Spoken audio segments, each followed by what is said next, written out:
day on Our News This Morning from Margaritaville in downtown Nassau. Coming up, we'll learn about the return of the historic British Colonial Hotel. Plus, what's on your breakfast plate this morning? Our Danielle Miller bites into what you should be eating with nutritionist Donovan Ingram. And it's back to Pompey Square for the night market. We bring you the sights and sounds of last night's fun under the stars, with appearances from Bahamian musicians and comedian Sawyer Boy.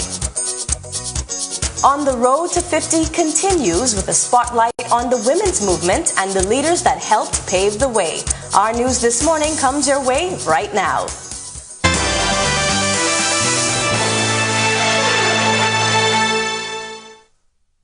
From Margaritaville, this is Our News This Morning with Nakia Christie and Kyle Walking.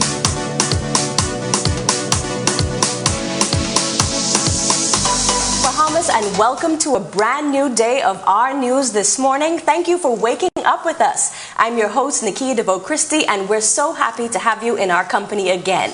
I'm also so excited to welcome my co-anchor this morning, Kyle Joaquin, to the set. Good morning, Kyle. It's so good to see you. Good morning, Nikki. It's my pleasure to be here. Look at us. It's been a year since I've left news. It's the first time we're working together, though. Yes. So the first time we're working together. We crossed paths very briefly. Very briefly. Together on the news. So it's good to have both of us on the desk today. Yep, anchoring a whole hour-long newscast. So yeah, and the reunion continues, guys. It's been so wonderful to see all of the former faces of RTV back on the desk as we count down to the 50th independence and celebrate 20 years of Our News. Can you believe it? Yeah. Now, Kyle, I as a Bahamian, and I know you as a Bahamian, but just in case anyone else out there doesn't know, this morning we are wearing our I as a Bahamian Bay shirts. And I love them, man. Yeah. It's 242 to the world, right? That's the theme? Yes, 242 to the world. The Bahamians all over, and we are taking our talent, our culture, our smarts, everything all over the world. Now, I spell my Bay B-U-I. But that's anyway, not how you spell it, Nikki. That's how you spell it. Definitely That is how you spell it. You spell it like Freeport people. Yeah. Oh. Anyway, I wonder, Kyle, over the years, what's been the moment that has made you the proudest to be Bahamian? You know, I love to see this new era of Bahamians, just taking over the world stage. You have Buddy, DeAndre Ayton taking over basketball. You have people like Coach Yo in women's college basketball. You have people like Chantel O'Brien, who made history in Miss Universe. We have Bahamians doing really well, not just in sports, in academia, pageantry. We're killing it right now. So I'm very proud to be Bahamian in that aspect. Yeah, so I think we're right on theme then with our 242 to the world. Did you see the words on this? It says things like cheapest, teensy, like me. Look, B-U-I is on the shirt as well, Kyle. Okay, so thanks for that. But anyway, I just want to take a moment for this beautiful view from Margaritaville this morning. We've been blessed, Kyle, for the past 3 mornings with gorgeous sunshine to help get your day started, and fingers crossed that this continues. For sure. Let's ask Greg about it. Nakia, meteorologist Greg Thompson. Greg, you miss me? He joins us now in the studio with your first look at the forecast.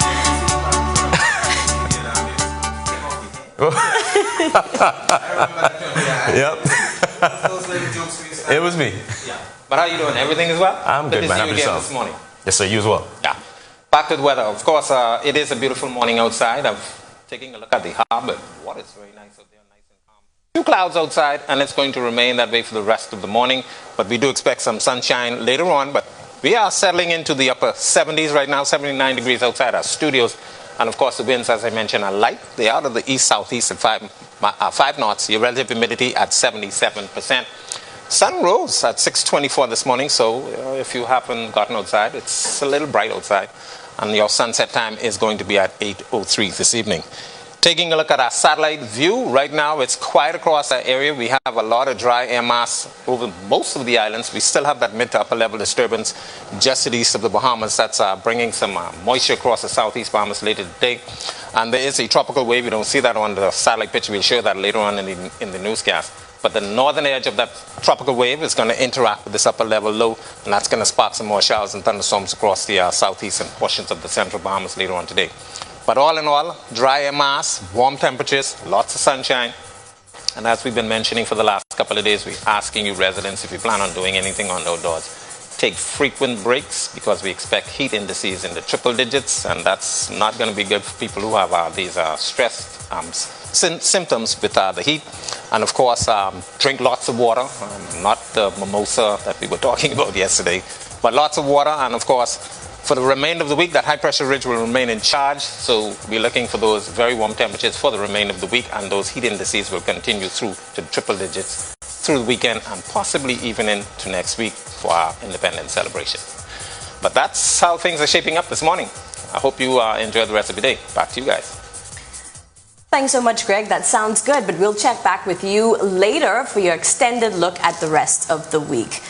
So, Kyle, you've been doing, you've been away. Yeah. And you've come back in time for all this good weather, for all this independence. Good weather? What are you looking forward to? Well, okay, so some rain, but we have lots of sunshine in between the rain as well. What are you looking forward to this Independence Week? This may sound really cliche, but I haven't had some conch salad just yet. And I love myself some good conch salad. Not spicy.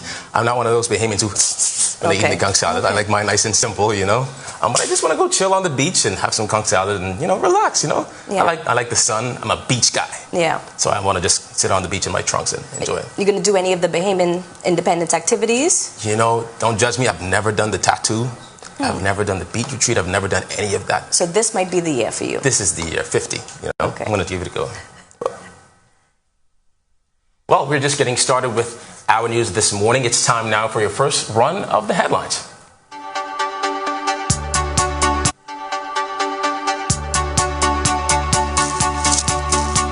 A fire happening overnight at the BPL plant in Nicholstown, Andros. Information is slowly coming up at this hour, but we are following this and will bring you the latest as more information becomes available. The Coalition of Independents, the latest group to ask for Immigration Minister Keith Bell to resign.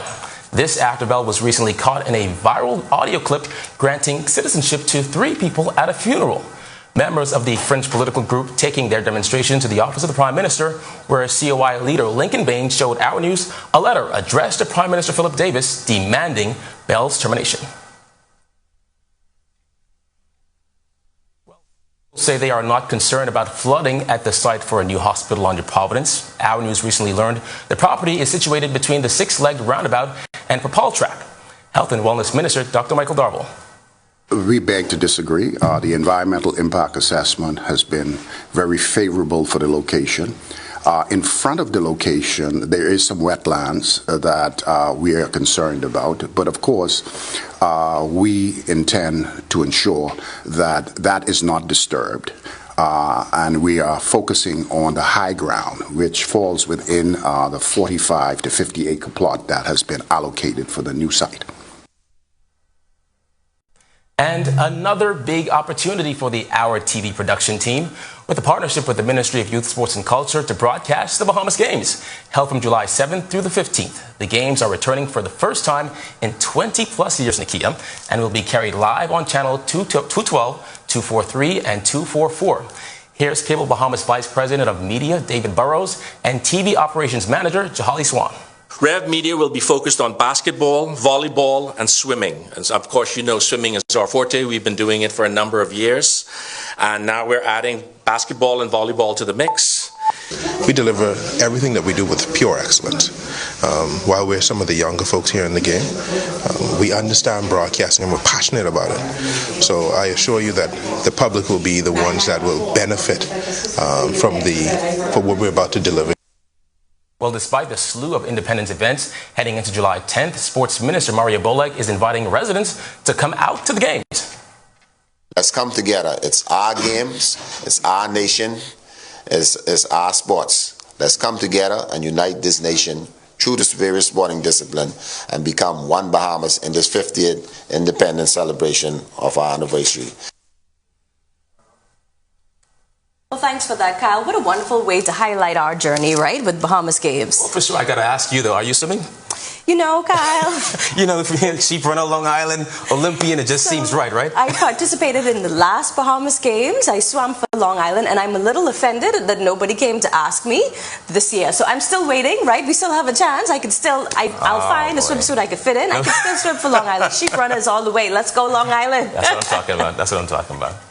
Well, yesterday we had the pleasure of having retired Permanent Secretary Elise Delancey to our couch. She was actually also a member of the class of 1973.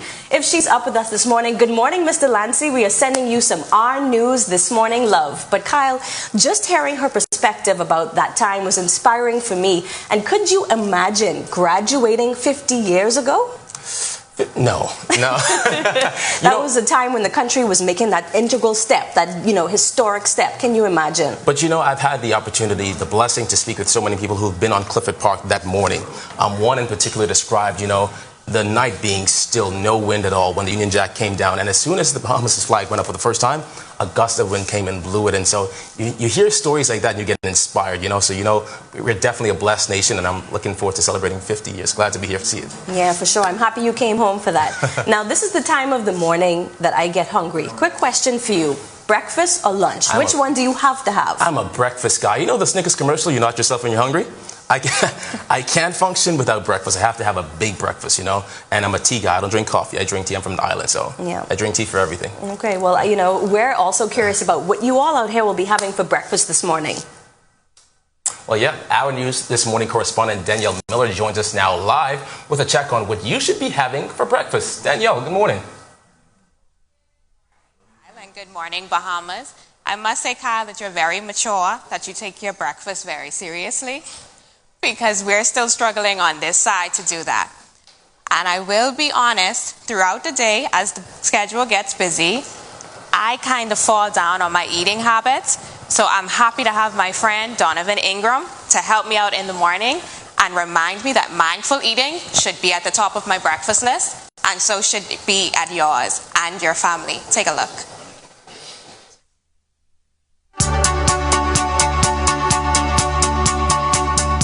We have to be kind of strategic in the way in which we plan our meals, the things we're putting into our body, because everything we put into our body is going to affect us whether it's good or bad. And that's where, remember you mentioned it to me, mindful eating. Mindful eating, that's correct. So being conscious of this is knowing how much or what you're consuming as you're consuming that meal. And for kids, Lunchables are not the best option.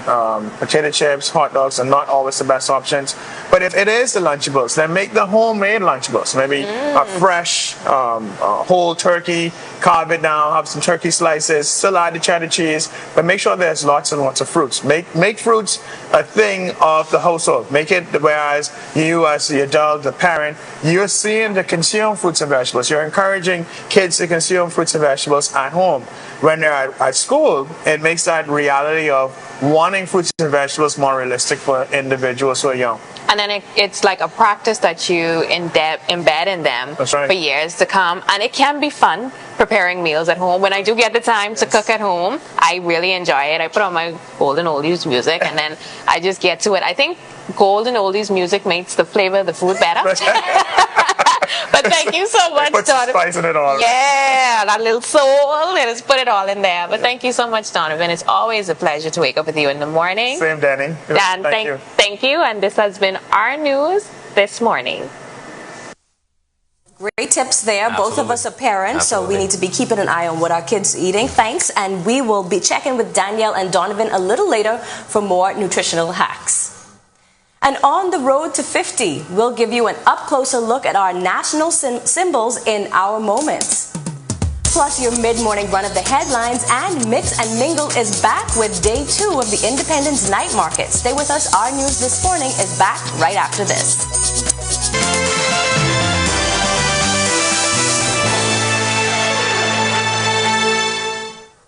You are looking at live pictures outside the Margaritaville Beach Resort in historic downtown Nassau, where commuters are on the go as we count down to 50 years of independence. This is Our News This Morning. Thanks so much for waking up with us.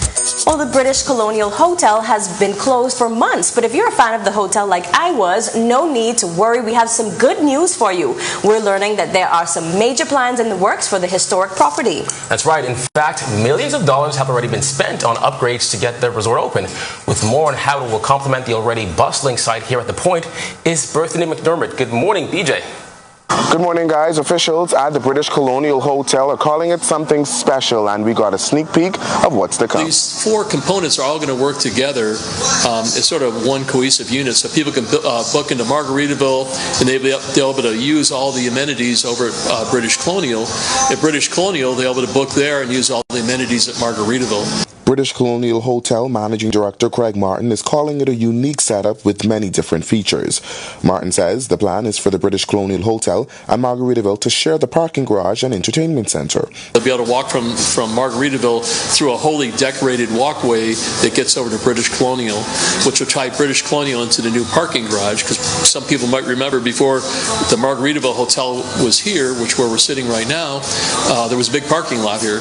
So now the British Colonial will be sharing the parking garage with a really cool walkway that connects it to with local artists doing sculptures and paintings. They'll be in this walkway that connects the two facilities. As the hotel undergoes extensive renovations, iconic features like the lobby will have a new look.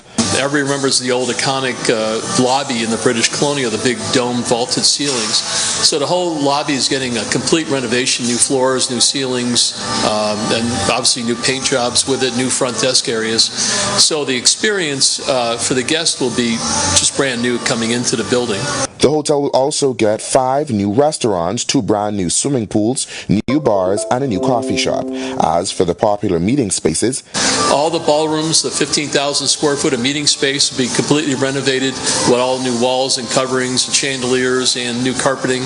So the whole ballroom area will have a whole new feel to it. Now, bookings are expected to open this September with a full opening of the resort in the winter. Coming to you from Margaritaville, I'm Berthany McDermott.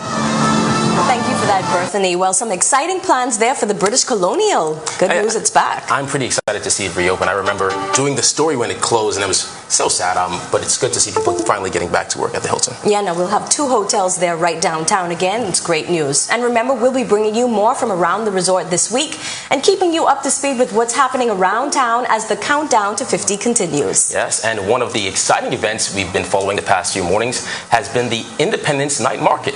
Our News This Morning correspondent Danielle Miller joining us now with your morning mix and mingle. Danielle, tell us about that. Back at the night market, and I still didn't dance. I kept my composure, but I did sing a tune with the incomparable Veronica Bishop. Right. Take a look at it. I have to say, this is my first time talking to you, and I love Tell All I Am. You better come on down. I have to say to you, during the pandemic, when you did that performance, oh Lord, it was beautiful. When you step out on a stage and you look at crowds of Bahamians, when you hear them calling your name, when you hear them singing your song, how do you feel? I be in hog heaven, honey. I be in hog heaven, especially when they start singing Tell All I Hear. You know, that make me feel so good. They don't know, you know, they don't know it, but they make me feel so great. I be so happy. I'm always happy when Bahamians come out and sing my song. We have no other than Tamiko. Yes. Sawyer Boy. Now, Sawyer Boy, I have to ask you, being one of the most notable entertainers in the country, what does 50 years of independence mean to you? And where do you see the entertainment industry in the Bahamas in the next 50 years? All right, well, thank you for that. I didn't even know I was one of them notables yet. But hey, I just enjoying it, babe. Like 50 years of Bahamian independence, 50 years of just being here, but I ain't do the 50, but I close it. And I glad to be a part of everything that where we came from to where we are right now. Because 50 years ago, it wasn't, we didn't have the opportunities that we have now, for sure. Yeah. Like everyone know that. But for some reason, entertainment was always there. We are here with Anthony A.C. Coakley. When he speaks, I know you're gonna hear exactly. There we go. Now, AC played a very intricate role in this road to 50, and he was the entertainment producer for all of the events except about 2, 3. A number of the events I was the entertainment producer for, like where we're at right now, Jubilee in the square here at Pompey Square, and it is absolutely electric out here tonight. Nice. Yes. For the aquamarine, the black and gold is represented strong tonight. So tell me what it's like to be the entertainment producer for such a monumental event as the 50th Independence. Very humbling and a really great pleasure to be able to organize the entertainment experiences for our people, you know, and for it to be such a historic event at that, I'm very humble and pleased and honored to be able to do it. Well, the night market continues tonight, and I won't tell you who's performing, but I'll give you a hint. You're gonna feel like whining with your Mahalia tonight. But before that, we have the Fit for 50. I will be on Goodman's Bay joining them at 5:30 p.m. for a free Junkanoo rush out. I might not be a singer, but I'm a big dancer. So be sure to join me on Goodman's Bay. And also don't forget, there is the party like it's 1973, the Independence Gala, all coming up this week. And this is your morning fix of the mix. All right, thank you, big dancer. So much fun. I'm also a big dancer. I may not be able to dance well, but I can dance big. So I'm with you on that. I got a rhythm. And now for your morning scroll.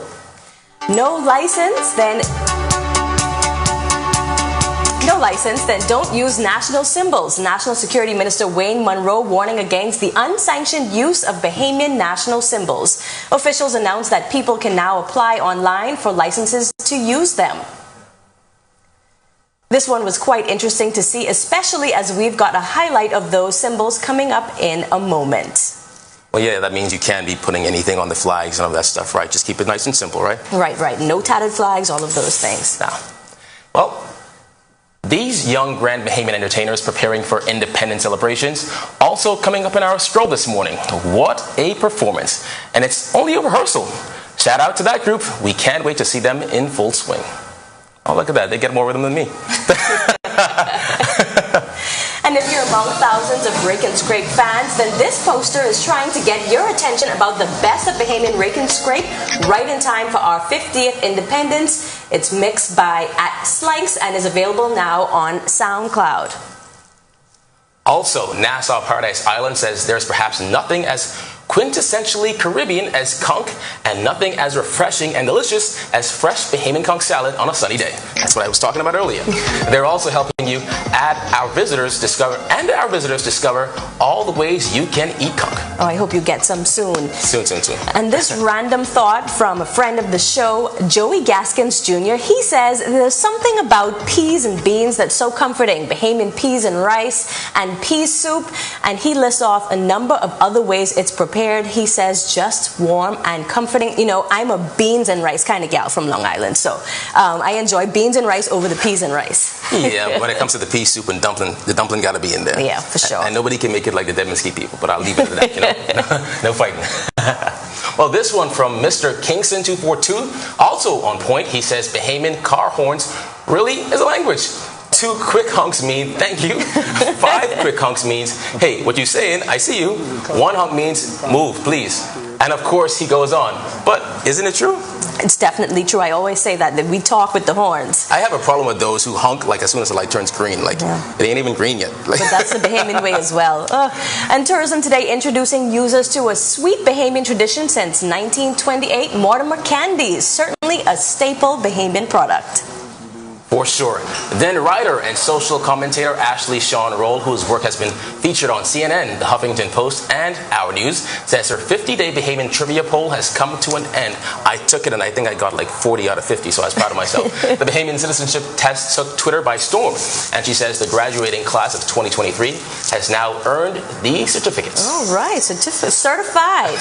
And finally, our neighbors to the north celebrating their biggest holiday of the year yesterday, the 4th of July. It was the American independence. And here in the Bahamas, the U.S. Embassy recently celebrating on board the USS Wasp. We got to see a number of Bahamian government officials on board. Our Prime Minister Philip Davis was among them. Well, in early 1971, Prime Minister Lyndon Pinling presented the issue of independence. Yes, and his timeline was no later than 1973. And it meant the country had to create its own identity and symbols. Right, so we were talking about symbols. Here's a look at some things you may not know or may have forgotten in this installment of Our Moments.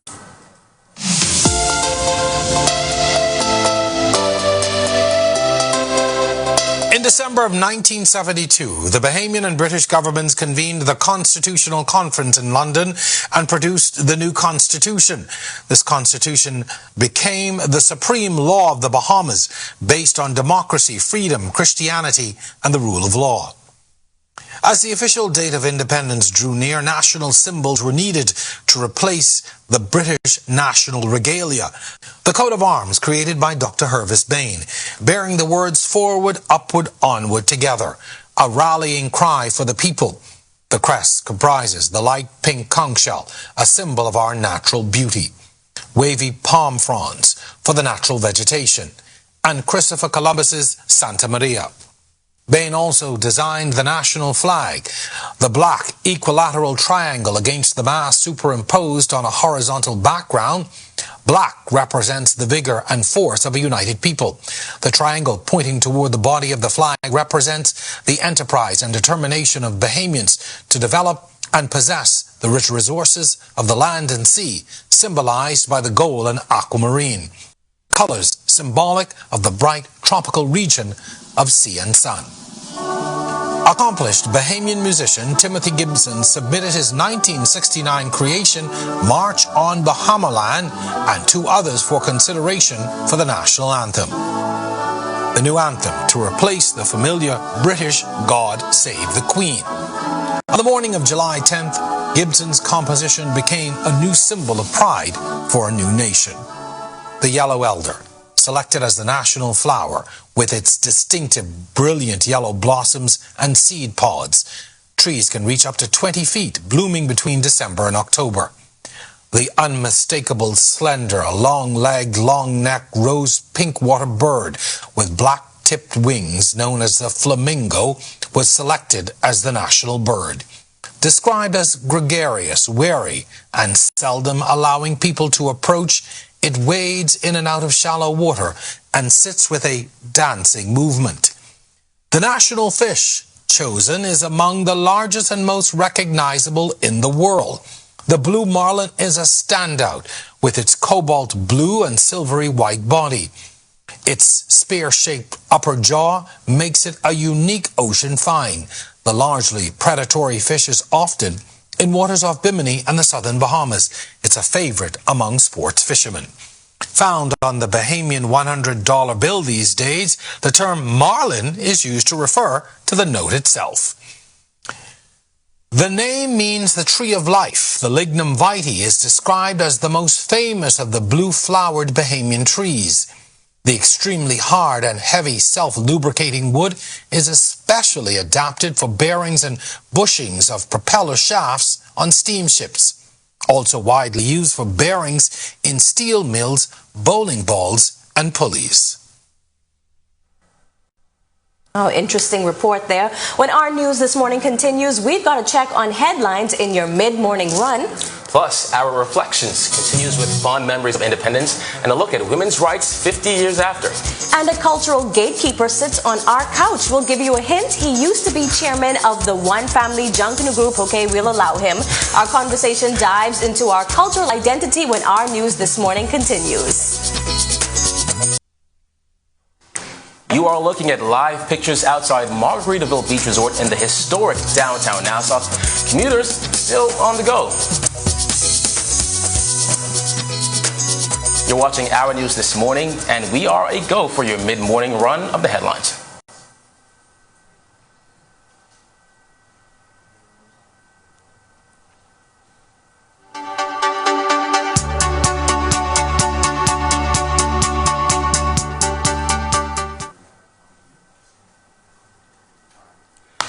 National Security Minister Wayne Monroe is again defending law enforcement officers after a man's body was found at the same scene where two police officers were shot the night before.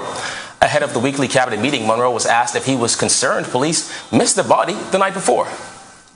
Why do y'all assume that they were right there? Because the reports... That's what Superintendent Johnson said. They're in the same area.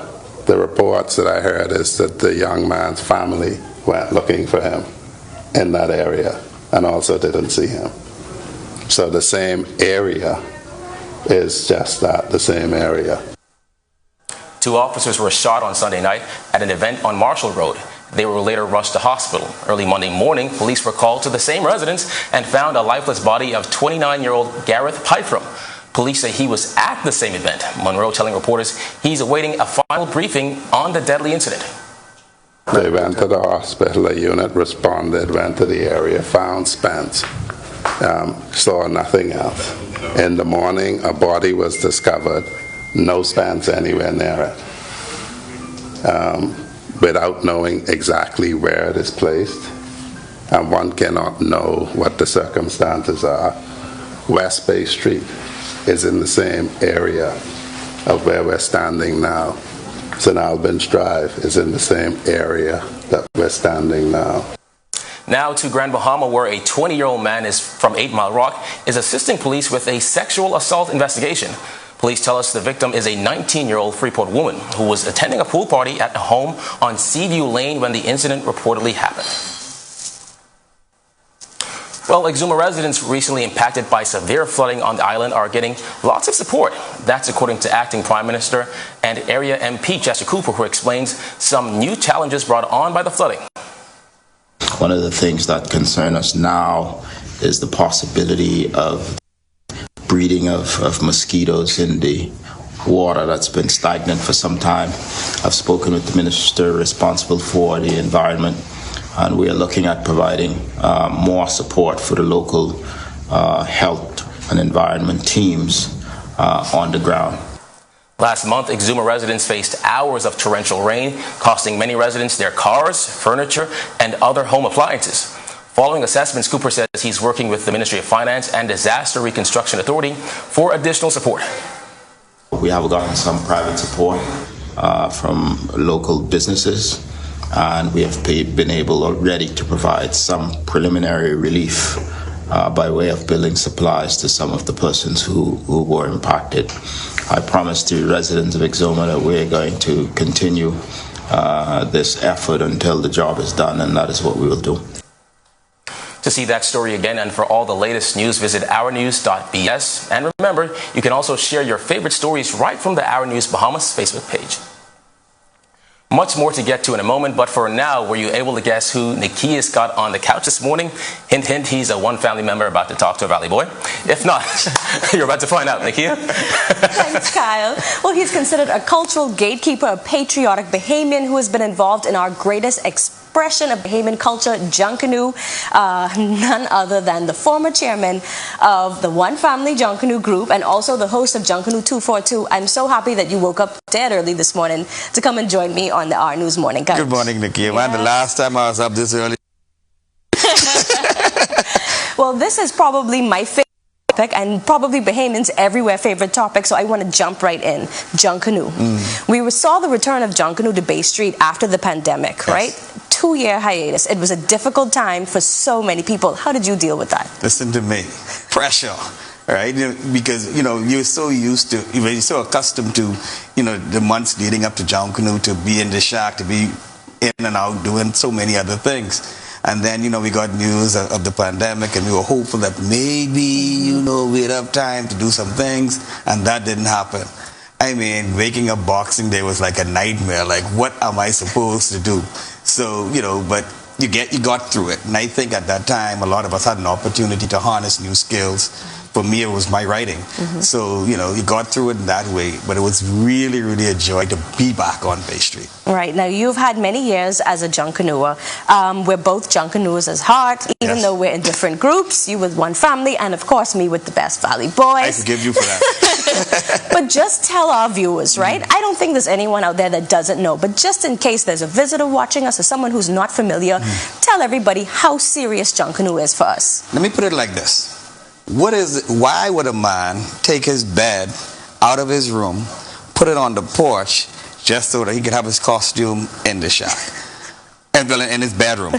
Why would somebody leave work for 6 months because Junkanoo was started just to do Junkanoo? That's how serious Junkanoo is. It's more than a passion. It's like an addiction. It's like a rite of passage every single year.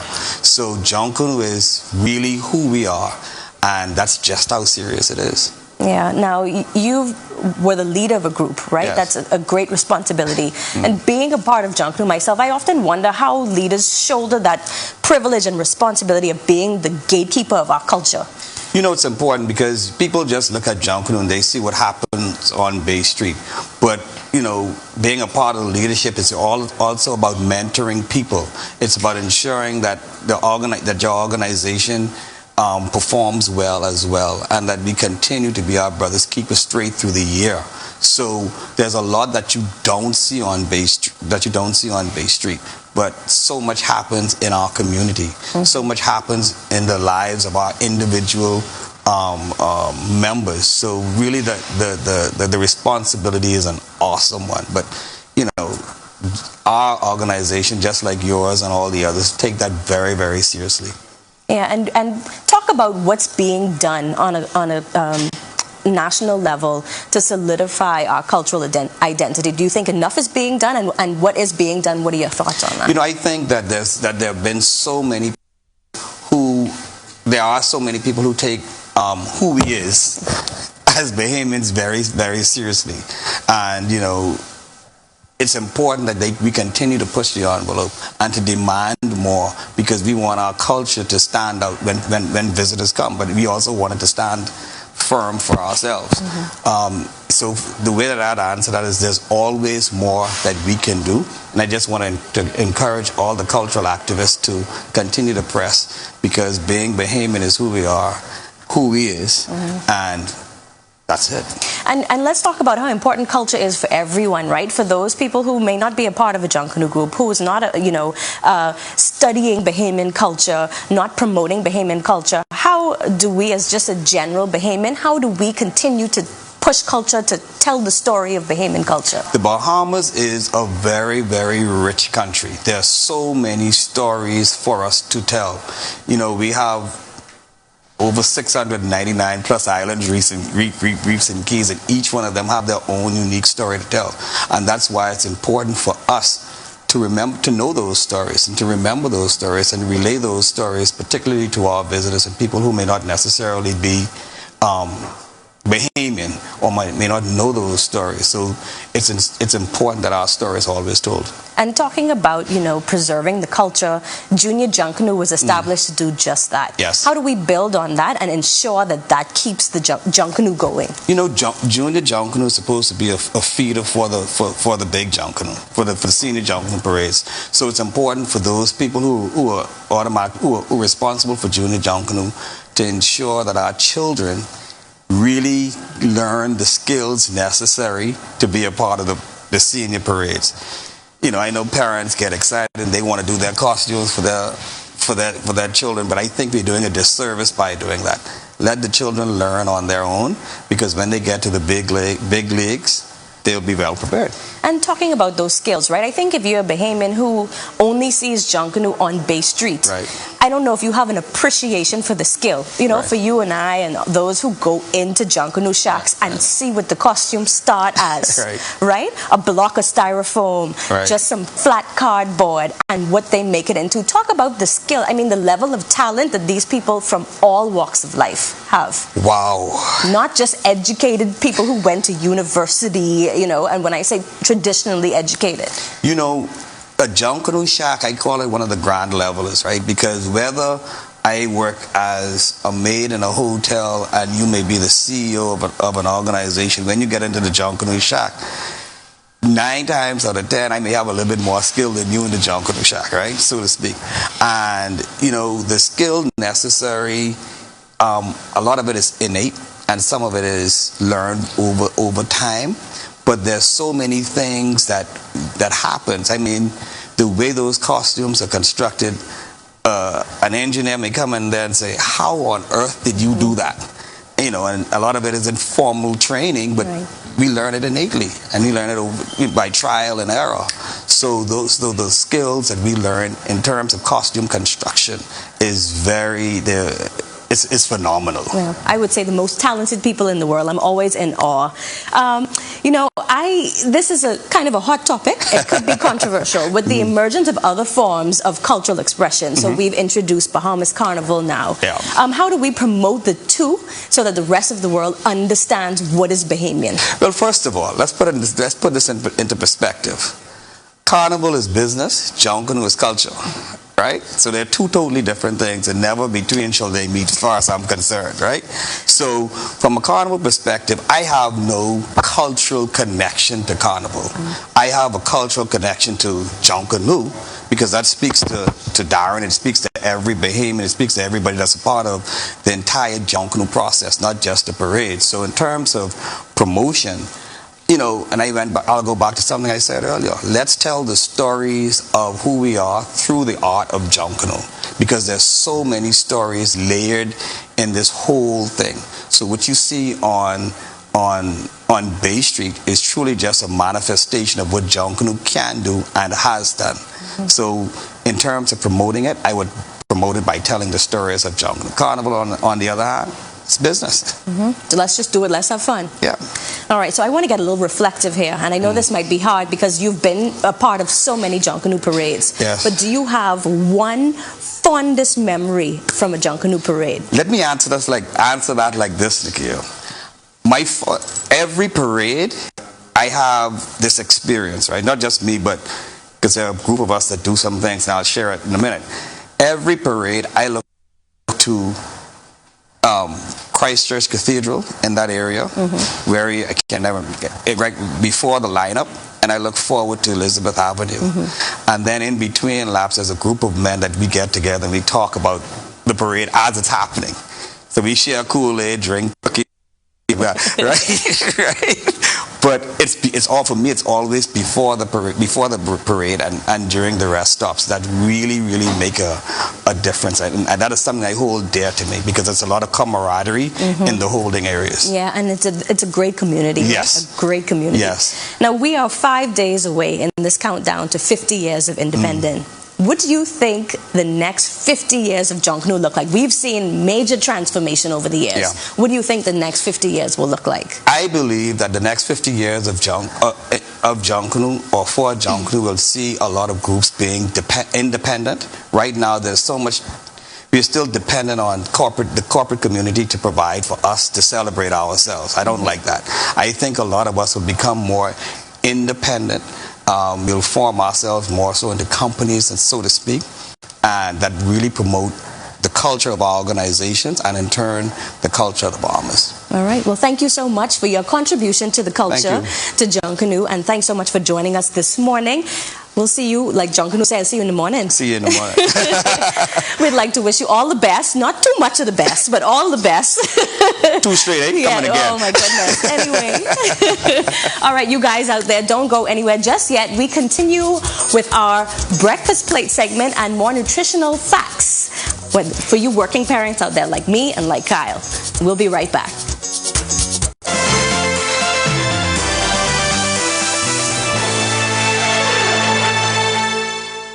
This is Our News This Morning. Welcome back. We're almost at the end of another show, but thank you so much for spending your morning with it. I can't believe it. We're already 3 days in to our special broadcast live from Margaritaville Beach Resort. It's been really fun having you in your company this morning and every other morning thus far as we do this special broadcast for independence and for 20 years of Our News. Yeah, and the sun's finally coming up. It's really beautiful outside.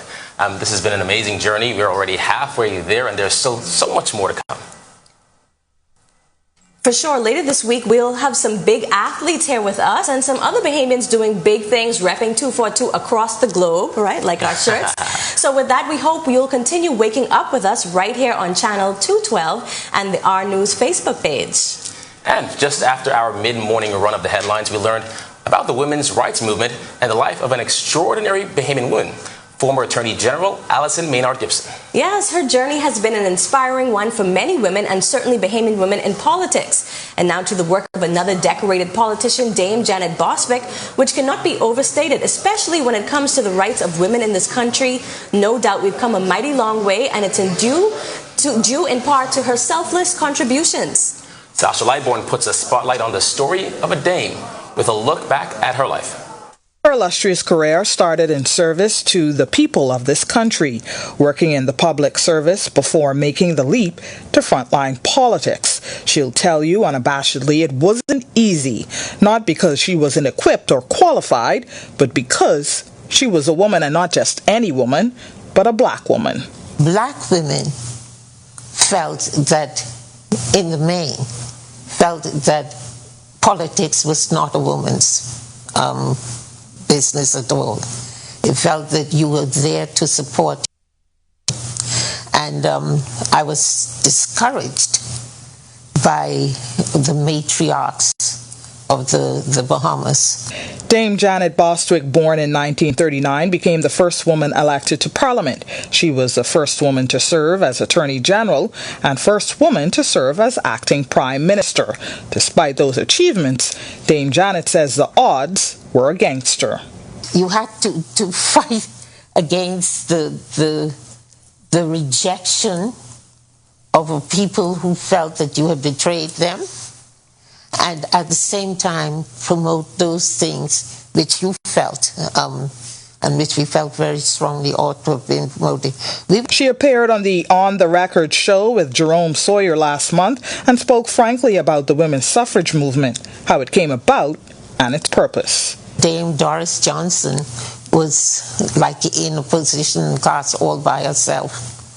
And I don't think that she really got the support of the leading women as one would have thought that she ought to have done. But it was for the purpose of assisting our men to become the leaders of the country, never for women to themselves walk side by side with men and take over leadership of the country. It was to assist the men, and in this instance, mostly to assist the PLP men in achieving the government, and they did that. But the fight continued, and in 1982, Dame Janet achieved what she describes as an awestruck moment. But I was the only woman elected to Parliament, and I knew that on my shoulders, or I felt that on my shoulders, rests the future of women in politics. And if I did not perform well, then it was going to hurt the movement for many, many years to come. Curiosity struck me about what it was like walking into Parliament for the very first time, and while on the show, she shared that moment with us. I remember we walked from our office in George Street, all of the elected members, and that was in 1962. There was 11 of us. In 1982, elected to Parliament, we walked down Bay Street. And there was a very, very large turnout of FNM supporters, particularly our youth and women who were there to cheer us on and to cheer me on. Dame Janet is certainly one to be emulated by all women. Her shoulders, no doubt the shoulders upon which past and present female politicians all stand upon. Reporting for Our News, I'm Sasha Lightborn.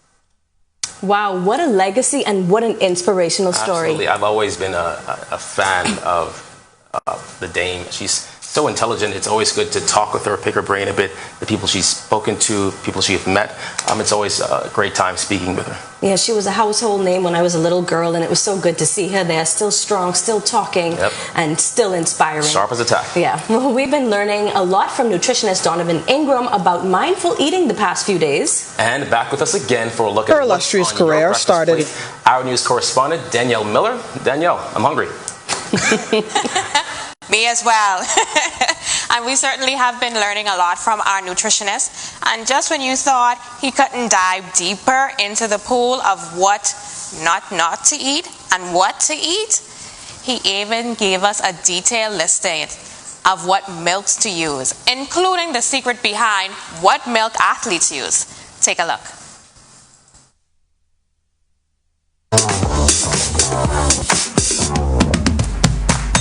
I'll be very honest with you. I wanted a banana bread. I believe you.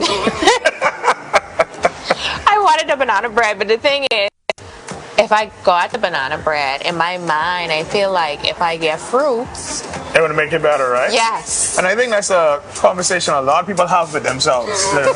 It's sometimes not accurate, it doesn't make it better. But I think something to be conscious of is that first, the fruits are filled with lots of sugars, natural sugars. Okay. Although they're very helpful for the body in terms of gastric juices and digestion and metabolism.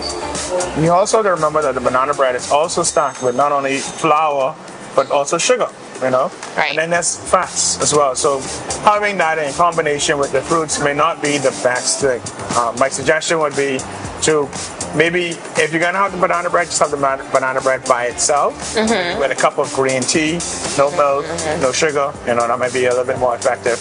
But we also have to be more mindful of being prepared in the morning. I think as an adult, as a child, it's very important that we prep ourselves to think about what is it that we're going to consume before that day actually starts. So what am I going to have for breakfast tomorrow? What am I going to have for lunch tomorrow? What am I going to have for dinner? Being organized in that sense so that we don't make that mistake of rushing to have the banana bread first thing in the morning, because that's the option available to me. Right, and it's the quickest thing because you just pick it up and then you go. And I think that's the thing about a lot of young persons. They feel like, well, I can say this for me too. Sometimes we feel like we don't have the time in terms of what you were speaking about in regards to meal prep. And I can't imagine, I don't have any kids yet, but I can't imagine for the parent, for the young parent that has a kid, maybe single dad, single mom, they're just trying to hurry up, get out the house and get their day started. So like a banana bread, pick up and go, throw it in your mouth. Or also too, it's summer, we keep snacks in the cupboard for the kids, Lunchables as well. We think that's gonna. So when it comes to effective meal planning, what is your advice in regards to that, especially for the summer with the kids being home? So we have to first think about nutrient-dense meals. Thinking about Lunchables, thinking about potato chips, popcorn, hot dog sandwiches. Not a lot of nutrients there. In fact, all we're doing is adding to the body a lot of additives and stuff that are going to destroy the body, degrade the body. They cause free radicals to enter the body, and that's why we need an abundance of fruits and vegetables. 1 second, you said free radicals? Free radicals. That's not like a gang, but it is. So they're like a gang. They're a gang of somewhat radical cells that are rogue in the body, and what their job is to make other cells go rogue. And in that sense, that's how the elevation of blood pressure starts to rise, the elevation of blood glucose starts to rise, and that transformation of these healthy cells into unhealthy cells causes more and more unhealthy cells to be populated within the body and increases the risk of cancer. But we also have to remember this balanced meal structure. The balanced meal structure is half the plate should be vegetables or a portion of vegetables with fruit. 25% of that plate should be lean protein sources. That's tuna in the morning, sardine in the morning, or boiled fish, of course, like we mentioned in our last conversation. And then high fiber carbohydrates, yellow grits being better than white grits, brown rice being better than white rice, whole grain bread being better than white bread, right? So we have to have first a balanced meal structure when we start to think about what is it that we're going to consume, even if it's in a rush, on the go, or if it's planned. And there you have it. Our nutritionist even gave us more healthier alternatives to our favorite breakfast meals in the morning. Now, his favorite may still be boiled fish, but mine is still the stew fish, grouper to be exact. So that was another edition of What's on Your Breakfast Plate. Thanks for that, Danielle and Donovan. You guys have made me hungry, even for the healthy stuff. Kyle, they've really been trying to keep us on track with these nutritional facts, especially during the summer, which may mean for many of us lots of days on the beach. Now, Kyle, you've already said you're a beach bum. Yep. So we definitely need the sun for a perfect day on the beach, and hopefully these sunny skies continue. Meteorologist Greg Thompson has been keeping us in the know in the extended forecast. But Greg, we're curious, are you a beach bum? Did you bring your swim trunks? I haven't been swimming for like a couple of years. Oh, man. But we have to get back into the water. But yeah, I do love the beach, and I do have a new dog, so I got to take him to the beach at least once or twice this summer. But yeah, as you mentioned, a very nice beach day around the islands today. We are still under the high pressure that's dominating our weather. That's going to continue to keep us rather warm, so we're asking you to make sure if you plan on doing anything on the outdoors, you stay hydrated and you try to limit those exposures to long sunshine. Take frequent breaks because its heat indexes are going to be approaching the triple digits.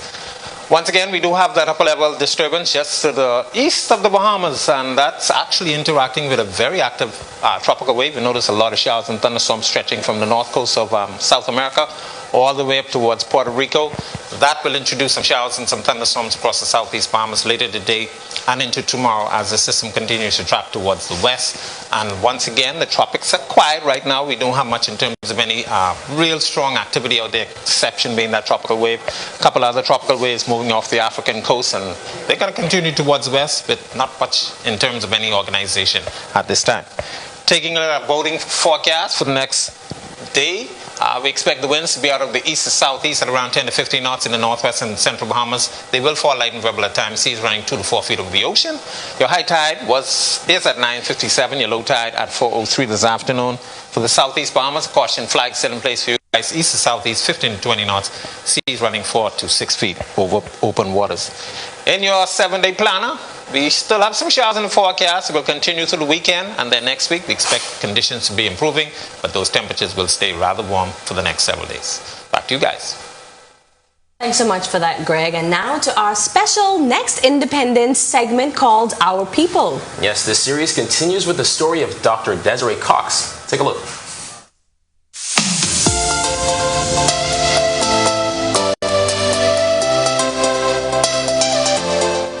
Dr. Desiree Cox is a Rhodes Scholar, medical doctor, scientist, published author, and global thought leader with numerous years of experience in the biomedical and regenerative health solutions fields. Dr. Cox is the founder and CEO of Heal Inc. 360 and has been recognized by the British Medical Journal as a Renaissance woman for applying psychological medicine to real-world problems. The eldest daughter of a barber and secretary, Dr. Cox was born in 1965, having an ability to enthrall audiences with her speaking and singing from a very early age. She attended Queen's College up to 1982 before earning degrees from McGill, Oxford, and Cambridge University. Among her many achievements, Dr. Cox was one of the architects of the original Urban Renewal Initiative in 2002. She was also the first Bahamian and woman from the Caribbean region to win the Rhodes Scholarship. She was honored by Pembroke College, Oxford University in 2017 and is an honorary professor of creativity and health at the University of Exeter. Dr. Cox was memorialized on a commemorative stamp of the Bahamas in 2013 and inducted in the Queen's College Hall of Fame in 2017. She's been the lead in developing the stem cell industry in the Bahamas in collaboration with the National Stem Cell Ethics Committee. She also pilots research in the implementation of telehealth and modernizing the healthcare system in the Bahamas. Throughout her career, she has introduced creativity in all aspects of her work and has been an inspiration for people from all walks of life. Love that segment, that Our People segment. That has been making me feel really good this morning. Well, Kyle, we did it. We did it. Welcome back. It was good being back here, seeing all my old friends, especially the guys behind the scenes. Y'all don't get to see them, but they're my dogs. You know, it was good, man. I had a good time. I was a little nervous at first, you know, but you made it so much easier. Yeah, man. I mean, you haven't been gone that long, and you just got right back up there like riding a bike. So that was awesome. We had fun this morning, and we were wearing our shirts. Now, we all have the 242 around the globe shirt going on here, but Danielle, you have something a little different here. You got some things going on. Eyes of Bahamian Bay. Eyes of Bahamian Bay, and Bay is spelled B-E-Y. Boom, that's what I'm talking about. Let's go. Thank you. There's a book somewhere. I'm going to find it for you guys on official Bahamian spelling. It's B-U-I. Anyway, guys, it's been great, right? Yep. And I plan to wear this tonight at the night market. Be sure you're out there because the persons that are performing are a few of my favorites. It's another day. If you see me dancing, don't pull out your camera. All right. Yeah. Well, that does it for us in Our News this morning. Remember, we'll be broadcasting live from Margaritaville from now until the 7th. And remember to tune into channel 212 and the Our News Facebook page every morning at 6:30, as well as Our News at 7 and 7:30 p.m. On behalf of all of us here in the morning crew, I'm Nakia DeVoe Christie. We'll see you tomorrow.